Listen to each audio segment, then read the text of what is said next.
What up, everybody? It's Brownies back with another video. Here we are, almost into the season. Training camps finishing up. Um, Browns doing dress rehearsals. Of course, there's no preseason this year, so we're almost into it, almost into the season. So take a look at the roster, the team, overall thoughts, and as we head into that game against Baltimore. So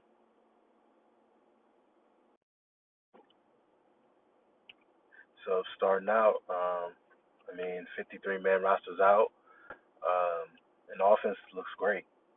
It looks great. You got Baker at quarterback, of course. See that Garrett Gilbert made the team as third QB. And Dearness Johnson and Dontre Hilliard both made the team. So got four running backs. I think the coaches really like Dearness Johnson. So he had a real good camp. So he's third behind, of course, Kareem Hunt and Nick Chubb. That duo is just, it's devastating. I don't know how defenses stop that. I really don't. Nick Chubb alone, you add Kareem Hunt to that, it's just so. Then Andy Janovich, real good fullback pickup from the off season. He's in there. He's only fullback, looks like, on the roster, of course. Then at tight end, David Njoku still on the team, makes the team. Harrison Bryant, which in a lot of he was kind of one of the stars of camp. Think he may be tight end number two. So we'll see where David Njoku fits in, but makes the squad. Stephen Carlson, also, I'm not seeing Farrell Brown, so I'm guessing maybe he got cut. Uh, and of course, Austin Hooper, big free agent pickup from the off season, so we'll see how this all pans out. And of course, OBJ and Jarvis Landry. That's kind of really all you need at wide receiver, honestly. Uh, Kadero Hodge made the team. They really liked him in camp, I believe. Rashard Higgins, Hollywood back for another year. Donovan People-Jones, who's very intriguing. We'll see what he does on, maybe fourth, fifth wide receiver, and on special teams as well. So the offense looks great. Uh, I mean, this offense should score a lot of points. It should be the driving force behind the team. There's really no excuse uh, for this team to, for this team to have any issues whatsoever moving the ball, unless there's an issue at this position here, which is offensive line. Um, but I really don't see any issues there. There's been talks of Jedrick Wills having some growing pains, but he's a rookie. He didn't have an off season. He's learning a whole new side of the field. Um, but he's good. He's got a great coach. He's got Joe Thomas at his disposal. He's got skills. He'll be fine. Um, so there you go. Then you got Joe Batonio, J.C. Treader. We're not sure what Treader's status is. Nick Harris is in there, which is kind of a little worrisome, a little, cause for concern, but um, I'm not sure. But they seem to like him in camp. He seems to be able to run the team, very vocal and all that. So, but actually out there in real football, NFL action with all that pressure of being a center is a whole different ball game. So hopefully Treader can get back as soon as possible, even though it seems that Nick Harris is progressing and will be good for a long time. But let's hopefully, in a perfect world, he can sit and learn behind Treader for a little bit. So this offensive line should be great. There's just no doubt about it. Defense, we got Myles Garrett. Back from suspension, back with the big deal, back with a lot to prove. Um, just back to prove a lot of people wrong. And to to finally take that next step and be a defensive player of the year caliber player, which he was on his way to. I think last year before the suspension, I think he would have racked up some, a good amount of sacks in those last few games, and he would have been um, a candidate for defensive player of the year. But uh, we'll never know. So he gets another shot this year, new deal, new opportunity, new coach. Sky's the limit for Miles. Scattered Ogunjobi back, Sheldon Richardson. Both guys seem to be reinvigorated. Larry Ogunjobi looks to be way more muscular, way more explosive looking. We'll see if it translates to the field. Got Olivier Vernon back. No Yannick Ngagwe. No, uh, what's his face from Seattle? Um, him. So it is what it is. We're rolling with Olivier. Hopefully he stays healthy and he should be that bookend of Miles and the defensive line should be at least pretty good. A linebacker, got B.J. Goodson, Mac Wilson. I think is coming back from injury. So I mean we'll see. A lot of question marks in the linebacker core. I mean that's been the case pretty much all off season, and it's pretty much still the case.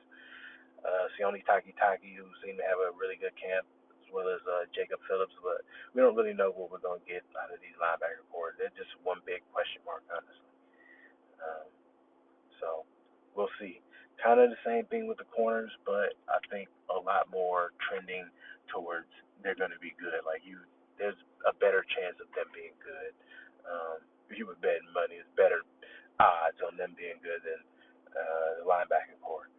Of course, you got Greedy Williams, but he seems to be hurt again with the shoulder, so we don't know how long that's going to take. And you got Denzel Ward, who seems to be healthy and ready to go.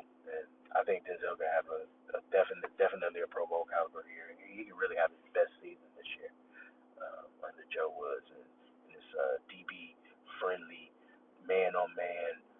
Allows him to just man on man lock somebody down, not sit in zone somewhere. So um, yeah, I mean, safeties, unfortunate for Grant Delpit. Hoping for him to recover, hoping for him to just get back to it. Rehab. Just man, it's just unfortunate. For the team, especially for him. I mean, it's a rookie year, a lot to prove, and the team is really dependent on him. Um, but you know, um, he'll be here for years to come. So just rehab, get right, man, and shit, man, we'll be ready for you when you're ready. Anderson Sandejo, the other safety called Joseph Shelter Redwine, who's had a really good camp it seems. And I like Shelter Redwine at times last year. He struggled a little early in the season, but I thought he picked it up. I mean, he was a fifth round, I think fifth or fourth round rookie. But a lot of potential, a lot of leadership ability. Seems coaches seem to be very pleased with him. So yeah, I mean that's that. And they seem to be rolling with Austin Cybers. Some people hate Austin Cybers. Some people, I don't know. I'm okay with Austin Cybers. I don't really have an issue with him. I mean, in the games, as far as I remember, he hit the kicks that he was supposed to hit last year. I don't recall him hitting kick or missing kicks that he was like a whole bunch of kicks that he was supposed to make. Jamie Gillum, again, of course, he's back, and Scott Prefer, only holdover from the last coaching staff, back as well. So roster looks overall very solid. I mean, the defense looks solid to good. Uh, we'll see. A lot of questions with defensive line. How much pressure will they hold? Will the injuries, um, continue to pile up for the cornerbacks, and can they withstand the? But they did get MJ Stewart. They did get MJ Stewart. I forgot they just traded for him, so he'll be a big help. A new opportunity, um, new scenery. I mean, he'll definitely see the field, so it could be a perfect marriage, just with each party needed, honestly. Uh, so um, so yeah, so this defense could be pretty good, uh, you know, but the offense should be great. There's just no doubt about it. They should be able to just Nick Chubb and a healthy Nick Chubb and a healthy Kareem Hunt. That alone with OBJ and Jarvis on the outside, and you got Hooper. I mean, people say it's easy to do on paper and you got to translate it to the field, but I mean, just thinking from a practical standpoint, there's just no way that you can cover all these dudes. If you have anywhere decent of an offensive plan, you should be able to move yards and score a good amount of points with this team. I mean, it's just that simple. Um, and I believe Kevin Stefanski and these guys are the coaches. I am a little worried that they haven't released who's going to actually call the plays as of yet. I mean, I wasn't worried that Stefanski was taking time to see whether he should do it or pass it off. He had that flexibility. A lot of coaches we had in the past, they just dead set on calling the plays and then it ends up in a disaster, as well we all know.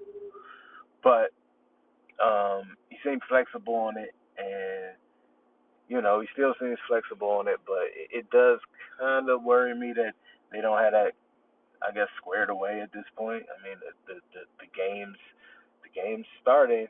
You know, um, Baltimore's approaching, and they're no easy task at all.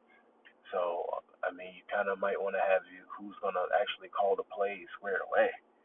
But we'll see. We'll see. I think it's probably gonna. I think it'll probably end up being Stefanski the way it's looking. Um, and it's just the best. I mean, Alex, to put all that pressure on Alex Van Pelt, because if the team comes out the gates looking bad or not looking up to what they're supposed to be, the media's gonna there's gonna be a lot of heat on Alex Van Pelt. He's gonna be the scapegoat, and I don't think it's right or honestly even fair to the man. I think Kevin Stefanski in this situation, it's best that he call the plays. Um, and yeah, I think that's ultimately what they'll end up doing. But I don't know. We'll see. But yeah, I'm trying to think if I got anything else.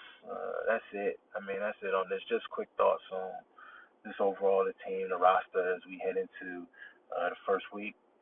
Um, and we'll see if they have any other free agent pickups, any other moves they make prior to the first game. But that I won't hold y'all no longer. I'll catch y'all on the next one.